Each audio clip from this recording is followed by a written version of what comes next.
j'espère que vous allez bien. Donc bienvenue là dans un nouveau petit vlog. J'ai des petits livres à vous montrer et des petits updates à vous faire. J'ai récemment acheté et lu donc Caraval, parce que là il y a la folie Caraval avec le livre de Saxus qui est sorti là. Et j'ai vu sur internet, sur les avis lecture et tout ça, qu'il faut d'abord lire Caraval, sinon c'est un peu spoil. Donc du coup, ça m'a permis de découvrir Caraval du coup. Donc bon, je les ai achetés en poche, donc j'ai le 1 et le tome 2. Introuvable en brochet à des prix horribles sur Vinted, donc je me suis résolue à acheter les poches. Donc bon, c'est pas le design que j'aime le plus, mais voilà, je les ai quand même pris parce que je voulais vraiment les lire. Donc du coup, Caraval, le tome 1, je l'ai lu d'une traite. Vraiment d'une traite, c'était... Franchement, c'était incroyable. J'ai beaucoup aimé ce livre. Vraiment, vraiment beaucoup. Franchement, je m'attendais pas à ça en fait. Parce que j'en entendais parler à l'époque... Enfin, à l'époque, je sais plus quand est-ce que c'est sorti d'ailleurs. Ça doit pas être si vieux que ça, franchement, je sais pas. Ah si, 2016, 2017, 2018, 2016, 2017, 2018 apparemment. Donc j'en ai entendu beaucoup parler, comme quoi c'était bien, etc. Mais j'étais pas tentée plus que ça. Mais là, avec la sortie du spin-off chez De Saxus, du coup j'avais envie quand même de découvrir l'histoire parce que les avis des gens revenaient un petit peu sur internet, sur Instagram et tout ça. Du coup ça me donnait envie de le lire en fait. J'ai beaucoup aimé, franchement. Suivre Scarlett et sa sœur Donatella, j'ai adoré. Donc elles sont toutes les deux sur une île avec leur père qui est gouverneur. Et leur père, il est horrible, franchement, il est horrible. Il est bas, il est très mal, vraiment, il est horrible. Et elles sont vraiment sur cette île, elles n'ont pas le droit de sortir de cette île, de sortir de l'île en fait. Parce que leur père, il leur fait du mal, etc. Et Scarlett, depuis toute petite, elle est fascinée par Caraval, qui c'est un sorte de jeu, de spectacle, qui est à chaque fois présent sur des îles et des villes, mais elle peut jamais y aller en fait, parce que elle est interdite de sortir de son île. Donc elle écrit des lettres à Légende, donc c'est le directeur de Caraval. Donc elle lui écrit des lettres, mais il lui répond jamais. Donc elle lui écrit comme quoi... et qu'elle aimerait bien que Caraval se produise sur son île vu qu'elle peut pas sortir, etc. Et un jour, il va lui répondre en lui donnant des invitations, donc 3 invitations, pour participer à Caraval. Mais pour ça, il va falloir quitter l'île, etc. Donc au début, Scarlett, elle a peur. Elle est pas aveugle, mais elle a un peu peur. Et sa sœur Donatella, qui est un peu plus...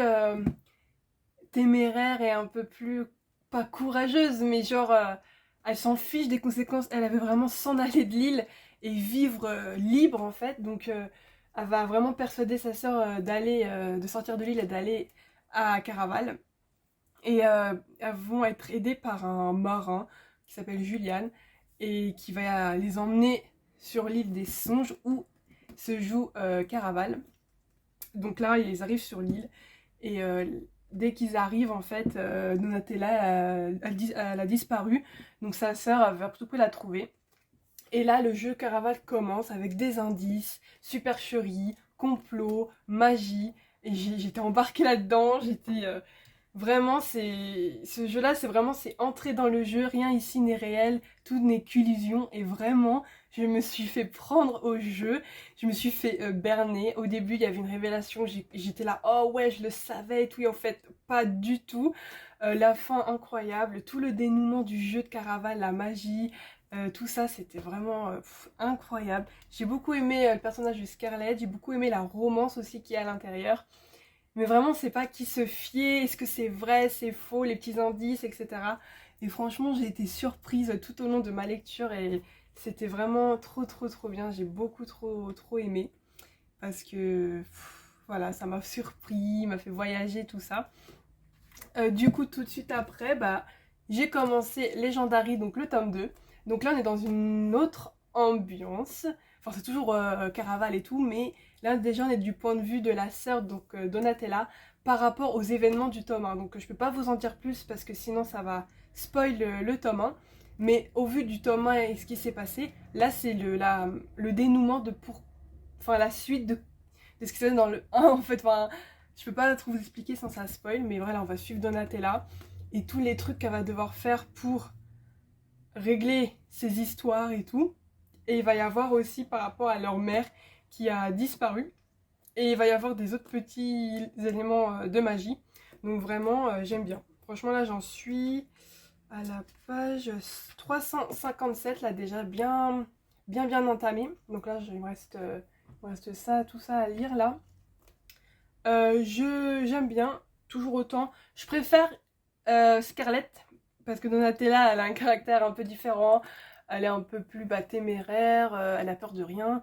Donc c'est bien, mais moi je trouve que c'est trop. Elle est là, j'y vais, coûte que coûte. Oui, moi j'aime bien, mais elle a un petit comportement un peu... je sais pas comment expliquer, mais je sais pas, je préfère Scarlett en tout cas. Mais là, il y a quand même les mystères et tout, et franchement, c'est une trilogie, parce qu'il y a 3 tomes évidemment. Une trilogie hyper captivante et tout, et vraiment je me fais berner de partout, donc c'est trop bien. Il faut juste que je me procure le tome 3 qui est en format broché, qui a été édité dans une maison d'édition qui sauve entre guillemets les traductions ou les suites de sagas qui n'ont pas pu être traduites. Donc il est en broché, donc dans la bibliothèque ça va pas être super, mais c'est pas grave, je suis trop contente d'avoir découvert ça. Du coup, j'ai acheté Il était une fois un cœur brisé. Donc il est encore sous blister, donc, mais je sais qu'il est incroyable, il est trop beau et tout. Donc tout de suite après, j'achèterai le tome 3 et je lirai le spin-off du coup. J'ai lu un peu le résumé. Bon, ça... Maintenant, je comprends un peu mieux pourquoi faut lire ça, enfin, faut lire la saga avant celui-là. Donc, je suis contente d'avoir fait ce. Je suis allée à Cultura, je sais plus, quelques jours là. Et je me suis procuré du coup le tome 2 de God of Men. Donc, c'était pas du tout prévu. Je suis arrivée à Cultura et il était là, posé. J'ai dit, ah super, parce que j'ai eu le tome 1 et que j'ai beaucoup aimé. Et j'ai jamais acheté la suite. Donc, j'ai dit, bon, allez, le tome 2, on y va. En plus, il est très beau, je le trouve très joli. Là, juste là, il y a des... Donc là, c'est la personnage principale. J'adore, c'est trop beau. Et de l'autre côté, il y a le monsieur. Donc voilà.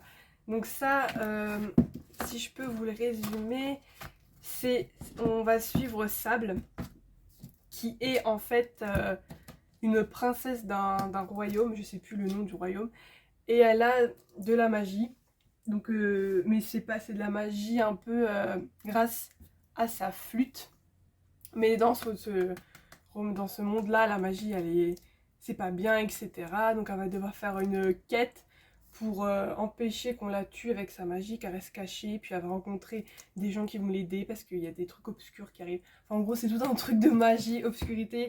Mon résumé est nul, parce que ça fait un moment que je l'ai lu quand même, mais c'était très bien. Je me rappelle que c'était bien.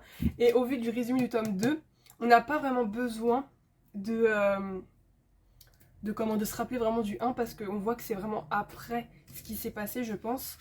Et j'ai feuilleté le tome 2 et un truc, merci, il y a un précédemment. Et là, franchement, ça c'est du génie. Les précédemment, il faudrait toujours le faire, parce que franchement, moi j'oublie vite les livres. Enfin, quand j'aime un petit peu, je vais oublier, mais quand c'est un gros coup de cœur, voilà, je vais m'en rappeler.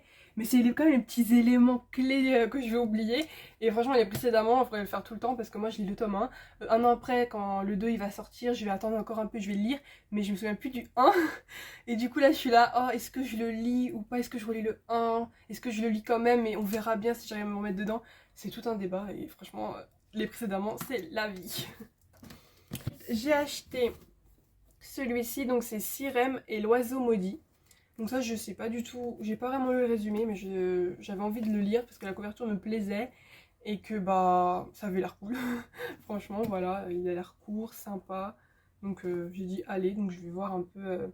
Donc là, c'est une quête Donc c'est en fait le résumé c'est vraiment: une flamme brûlera pour toi dans un écrin de cuivre, un esprit brillant et une lame oubliée empêcheront tes fantômes de créer victoire, ainsi l'éclat d'une reine renaîtra grâce au nom d'une étoile, mais méfie-toi des combats de fumée, autrement seule la mort triomphera à la lumière de l'astre trahi.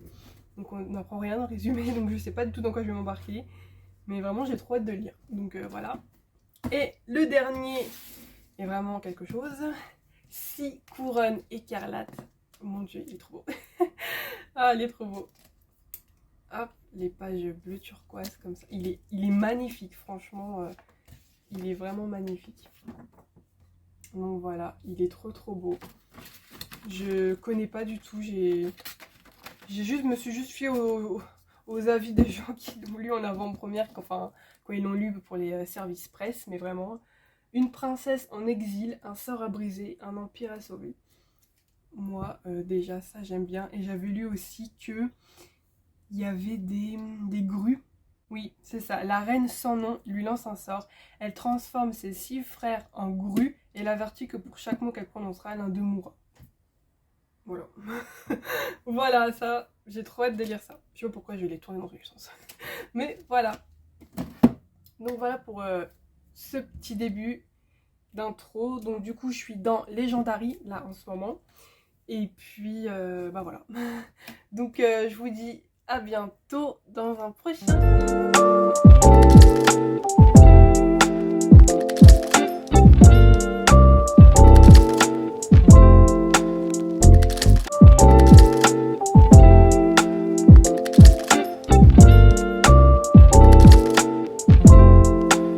Oui, j'espère que vous allez bien. Donc là, je vais vous refaire un petit update lecture sur Legendary, du coup, le tome 2.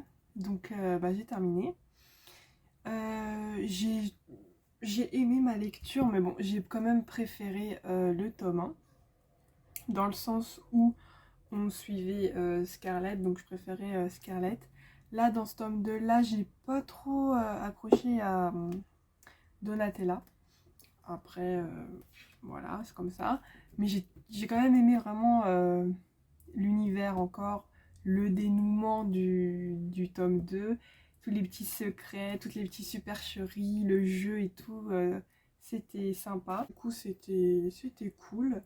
Dans ce tome-là, on a la révélation de qui est Légende en fait. Et bah, je suis un peu déçue de Légende en fait. Enfin, qui est Légende en fait, je suis un peu déçue. Je m'attendais pas que ce soit ce personnage-là. J'aurais préféré que ce soit un autre personnage ou... Enfin voilà quoi en gros. Mais c'était vraiment cool. Concernant la suite, j'ai vu des avis sur l'édition brochée de Finale, en fait, de la maison d'édition qui l'ont traduit et tout. Et pour le prix du livre, il y a beaucoup de fautes d'orthographe, beaucoup de problèmes de traduction et tout ça.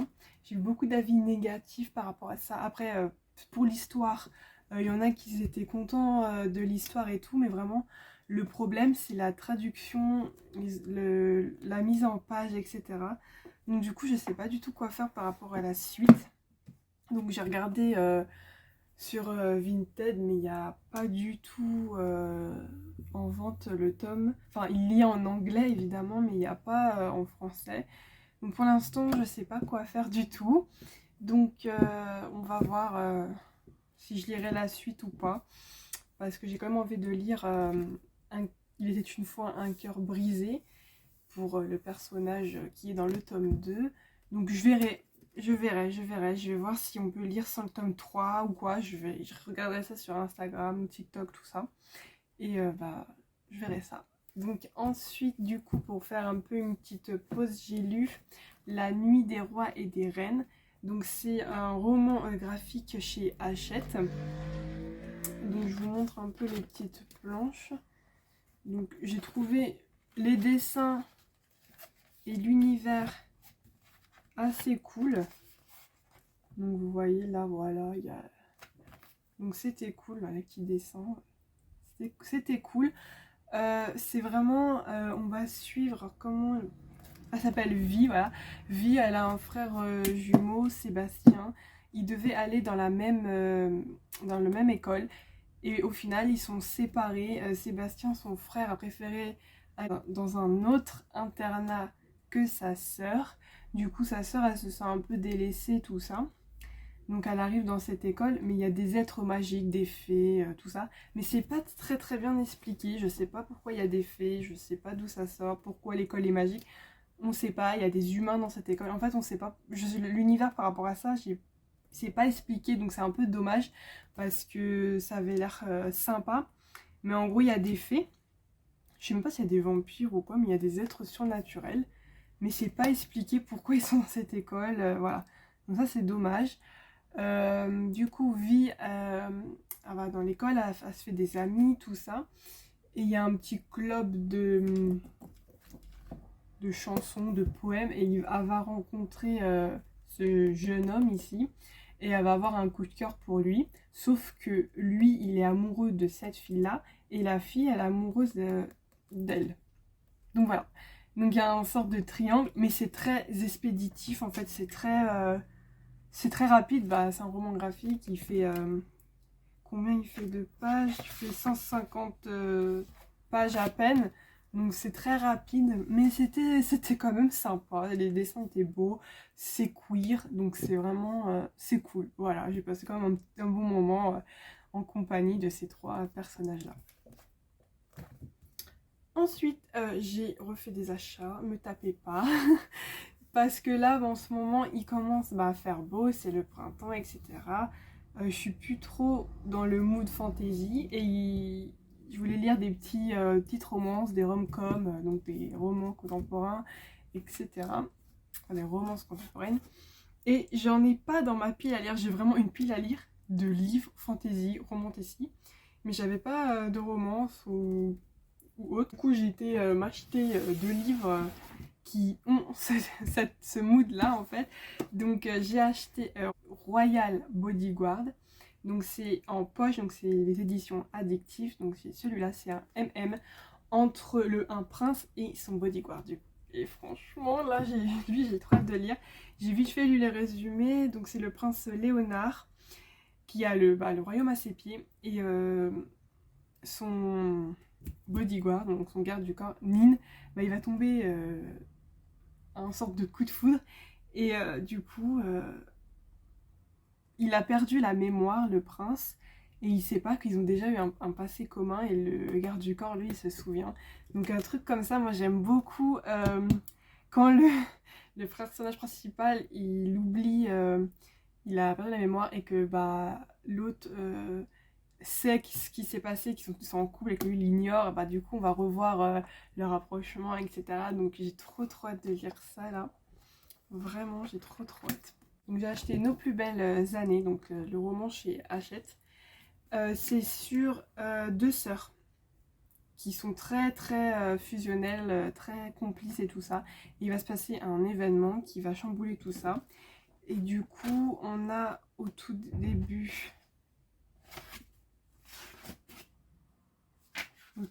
du livre un avant-propos et ils disent qu'il y a des scènes de viol et sexistes et sexuelles à l'université. Donc du coup c'est un sujet très dur et j'ai vraiment envie de voir comment il est abordé dans ce roman là. Donc voilà pour ce clip. Je pense qu'il y en aura peut-être un autre ou pas et le vlog va se terminer là. Donc je vous dis à bientôt.